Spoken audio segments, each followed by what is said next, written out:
back to another episode of Schelly's Shop. Today we're going to carry on working on something that's small, but it's going to mean a lot in the bigger scheme of things with the 69 Dodge Dart.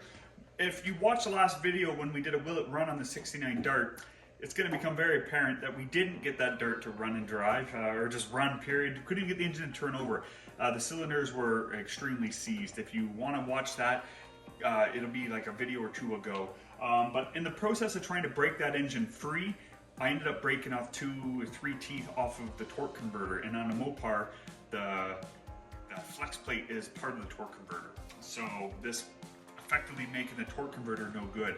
The transmission that came out of this car was a 904, not a particularly sought after, not a good or bad transmission, just the torque converters are out there, but for an unknown condition transmission, I didn't want to go buy another torque converter, so I'm going to attempt to fix the torque converter flex ring gear in this episode. So we're going to be welding it up. I might even try and temper the steel, put some hardness back to it so it'll hold up. So yeah, stay tuned. All right, so if you see here, these 2 teeth are missing and that one's missing half. What I'm going to do here is I'm going to try to build this back up with weld and then file it out with my grinder and maybe obviously some files, and try and recreate the teeth. Now I'm not going to go into this blind. What I have done is I'm starting to make myself a blueprint. I use some tape, stabbing the tape along the back, and then it'll give me an imprint. So what I can do now is I'm going to flip this around here like this. Obviously I don't want anything to get into the torque converter, so I should keep this rag that I had on here. I might tape that on so it stops popping off on me. So what I did was just give me a sec here. I took some tape, I built it up, I slapped it on the back, and now if I line up everything, now I'll be able to tell when the teeth are getting close to being where I want them to be. What I think I'm going to do is I'm going to take some spray paint and across there to 100% impose the ups and downs of the ring gear onto the tape, and now I can see what's missing when it comes to the teeth. So I'm going to get some spray paint. We're going to do this right now.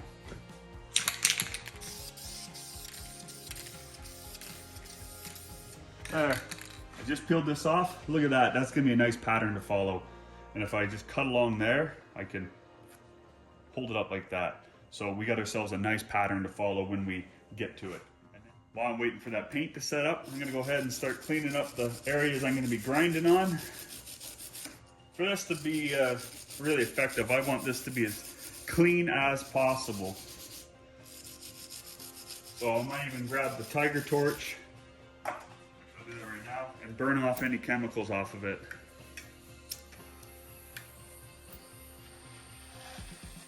Yeah, just want to make sure that there's no impurities in the steel we're going to be welding. Yeah, now that that's all burned off, I just want to say that I've done no research into how to do this. I'm just going off of just trial and error. I will try this. Will it work? I don't know. I think it will. That's why I'm going to do it. But I don't know if it's 100% guaranteed going to fix this or not. I think for sure it'll start off or give us initial startup. I mean, why not, you know? I think with this kind of redneck fix, you just gotta take your time and make sure that you get the profile as close to perfect as possible and just be really meticulous with it. I think that's how we're gonna get success here.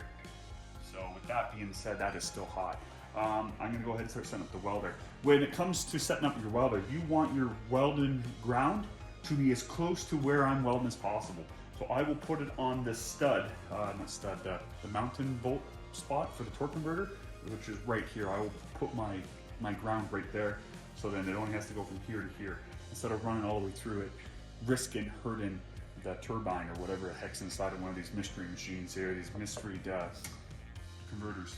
But yeah, so I gotta clean up this with the grinder, put some, so the ground has something good to grab onto, and I think we're getting close to welding.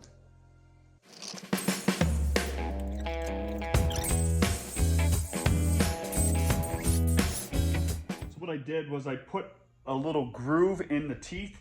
I don't really know if that'll do anything, but it'll help the weld sit down into where I want to go. As for the settings on the welder, I'm going to turn this down to, I don't was never I was taught to go off ear off of the man, my grandfather, who taught me to weld. I'm not saying I'm a great welder, but I can weld well enough. I go by ear. So I'm just gonna set it up where I think it needs to be. Whether I'm right or wrong, this is the way we're doing it. I hope this turns out, no, I don't hope. I have a feeling this is gonna turn out pretty not bad. So this here is like the gearhead's equivalent to arts and crafts. I'm gonna go ahead and try and start stacking up some of these teeth.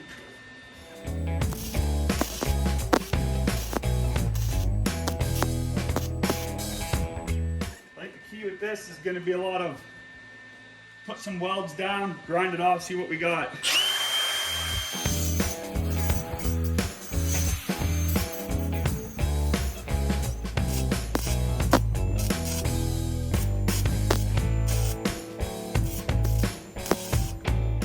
Okay, it's with this, I'm hoping to start carving stuff up here. I'm gonna go ahead and start by cleaning up the back, knocking that down. I don't know how this is gonna turn out, but I'm positive. I believe in myself.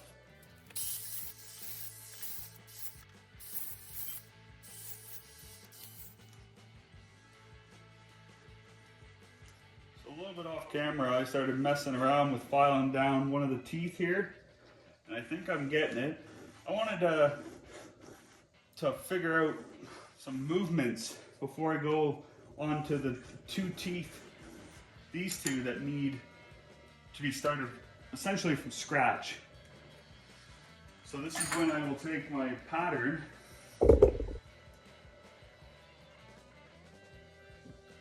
really what I'm trying to do is line it up with the teeth down here, just to see how I did here, because I wrecked these ones. I gotta start roughly shaping it out. It only takes a couple minutes per tooth, and then I go in there with the file. I'll show you guys more about the restructuring of this one. I really don't want to have to keep welding up more steel or putting more low carbon steel on here, mild steel on top of this hardened stuff. But even if this gets us so we know the transmission is a runner, that's a win. So this one right here is the tooth that I just rebuilt, and it looks pretty good. The template has moved very slightly, but these are the teeth I was just talking about. So I need to grind these out, just rough shape them in with the grinder, and then I'll go in with the file afterwards. Let's go.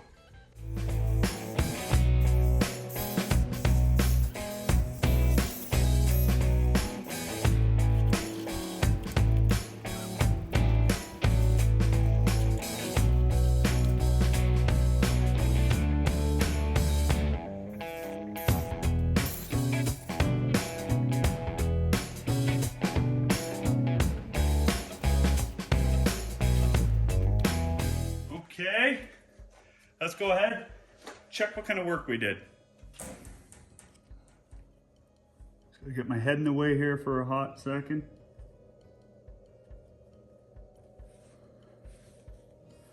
Okay, so look at that. That doesn't look too bad if you ask me. So obviously we're able to tell where I did the work. But it was these teeth right here. This one's off just a fraction, but I think I got it close enough. So I'm pretty happy with that. I'm gonna go ahead and just do some more finishing work on them. And then I'm going to try and heat treat them, maybe.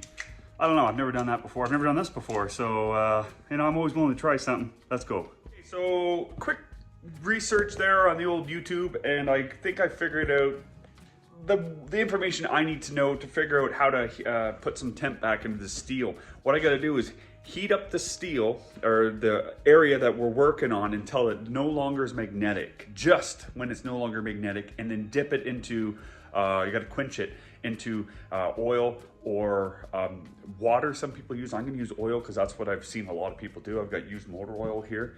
And I got the fire extinguisher set up here and some used motor oil, as well as I have a nice clean exit plan. I think we're safe. Next thing I got to do, I guess, is round up a magnet, which should be somewhere. Maybe I'll go rob one off the fridge and then just get her up to temp. I'm going to put gloves on and safety glasses on, get up to temp, and then stick just that area into the oil to quench it down to the hardened steel so it won't just flake off.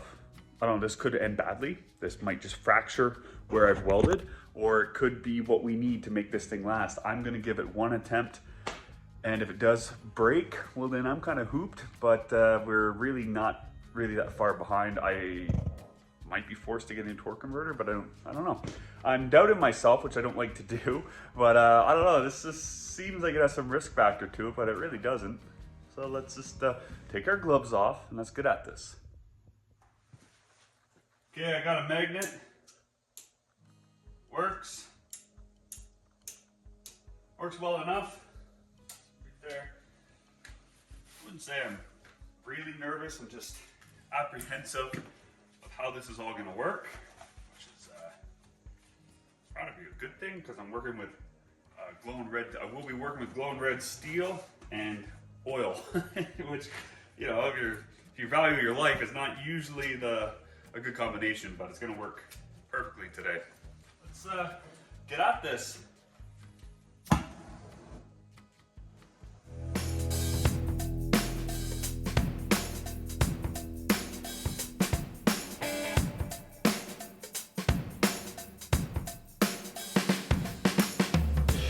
We're getting close here, gents.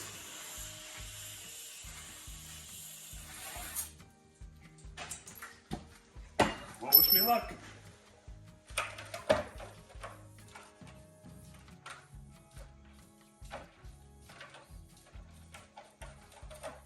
I don't know what I'm doing here, but I'm doing it so well. No fire. Got all my face. Okay, I mean, I don't know a Hyundai P, but from what my, a little smoky. For my research, that should be tempered now. Or did I get that term mixed up? Should be harder steel than what it was. It'd take the carbon out of the oil, and it's supposed to graft it into the steel, the mild steel of the welding rod, the welding wire. I think that's what I grasped from what I was watching. So maybe I wrecked it, maybe I didn't, I don't know. But it's done. I guess we'll just clean her up some. You can tell this is where we put the heat to it. I wiped down a lot of the oil so it wasn't making a bigger mess on my bench because I keep a pristine work environment. Let's take the wire brush and clean up some of this here. At the end of the day, it's either gonna work or it won't. And that's not me doubting myself. I believe in myself, and I believe you guys should too. Not believe in me, believe in yourselves. And you'd be surprised what we can do as individuals.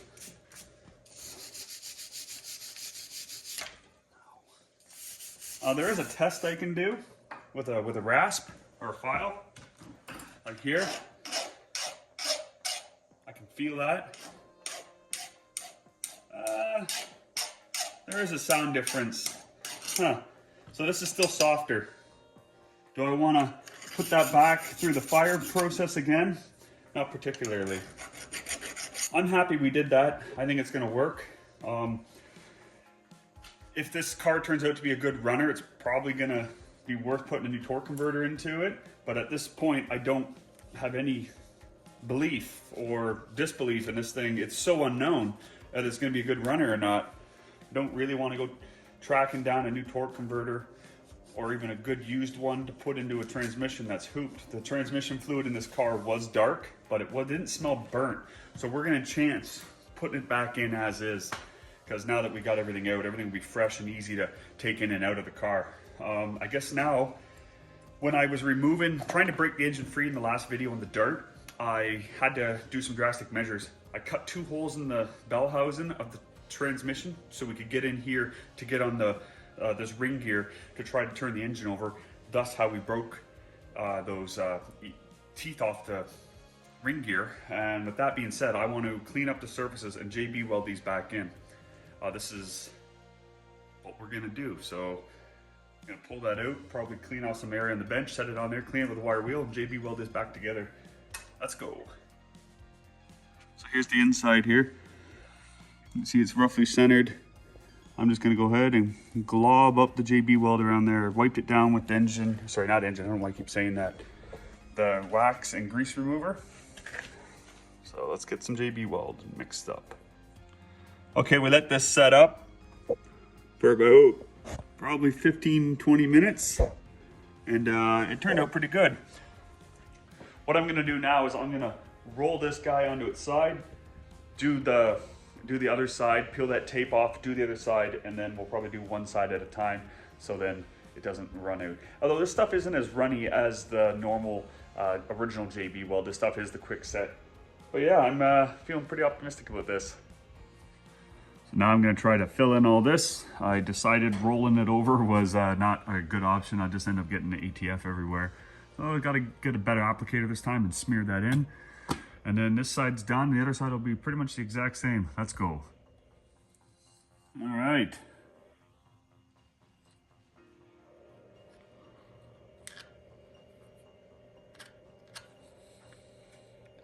Turns out that this is a good applicator for this side. I am trying to force it down into those cracks here.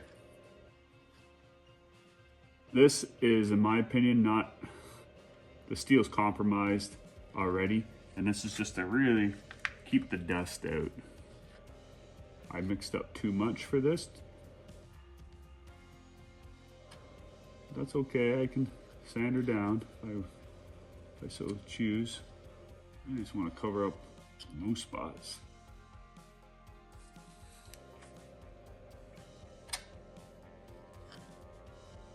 It's getting, stuff does set up fast.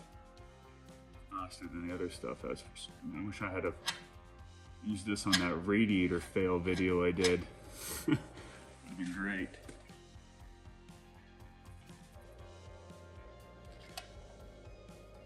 Okay, I just got to spin this around to the other side, and then maybe do some touch-up work, sanding this down.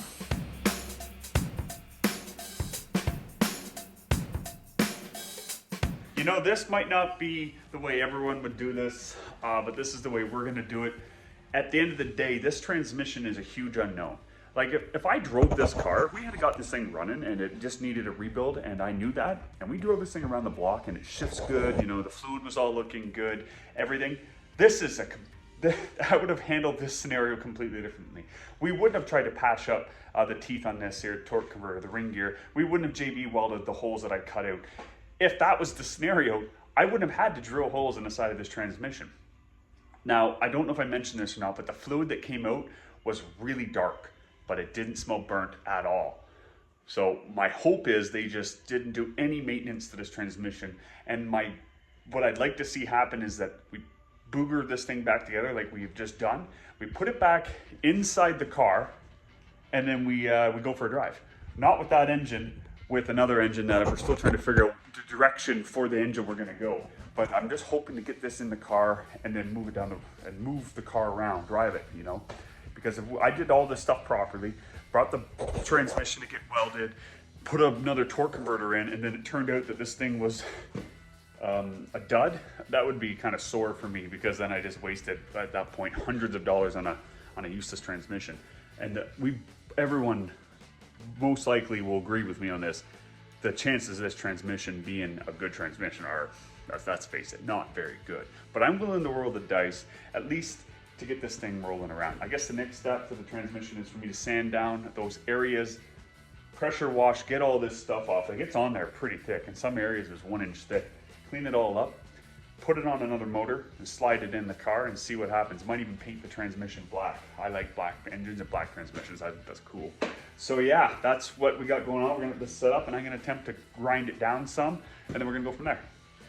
Okay, I'm not gonna be sanding down that JB weld. It takes upwards of 24 hours for it to cure properly, and I need that to happen so it just doesn't gunk up my sandpaper right away. It will get done, but not in this episode of Schelly Shop. It'll probably be tied into the video if we get to that stage where we attach the transmission to the engine and slide it into the car. But for now, that's gonna be a wrap. I don't know how long this video is gonna be, but I really think we made a huge progress for the 69 Dodge Dart. And yeah, I hopefully you didn't laugh at me too much with our attempt to fix that ring gear. I think it's gonna be a good fix.